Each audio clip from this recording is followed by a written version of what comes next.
নমস্কার, কেমন আছেন সবাই? আশা করি সবাই খুব ভালো আছেন। আমি রিমু শুরু করছি আরেকটি নতুন খাবার ভিডিও। এই যে আজকে রান্নাবান্নায় আছে শাক ভাজি, ঢেঁড়স ভাজি আর পাঙাশ মাছের ঝোল। প্রথমে শাক ভাজিটাতে খেয়ে নেব একটু লেবু দিয়ে। লেবু দিয়ে শাক ভাজি খেতে ভালো লাগে। খেয়ে দেখবেন, আমার তো খুব ভালো লাগে। আর এই শাকটা অনেক রকম শাক একসঙ্গে করেই ভাজা।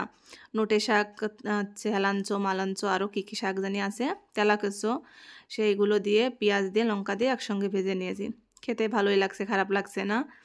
আর প্রেগনেন্সিতে তো সবুজ শাক খাওয়া বা সব রকম শাক খাওয়াই খুবই ভালো। আমি প্রথম কয়েক মাস একদমই শাক খেতে পারতাম না, এখন টুকটাক করে তারপরেও খাই। আর যা গরম পড়েছে, এসব শাক বা পাতলা কিছু খাওয়াই ভালো। গরমেতে তো রান্না করতেও ইচ্ছা করে না, রান্না করে যেতেই ইচ্ছা করে না, কিন্তু রান্না না করলে তো আর খাওয়া হবে না। জন্য সকাল সকাল রান্না করে নিলাম। রান্না করে এখন হচ্ছে বাজে 9:30 মতো, খেয়ে নিচ্ছি। একাই খাচ্ছি, বর এখনও বাড়ি আসেনি, আসলে পরে ওকে খেতে দিয়ে দেবো। এই যে ঢেঁড়স ভাজি। ঢেঁড়স ভাজি আমার ভালো লাগে না। শুধু ঢেঁড়স ভাজি কেন, আমার ঢেঁড়স সবজিটাই ভালো লাগে না। বিয়ের আগে তো কখনো পাতেই নিইনি।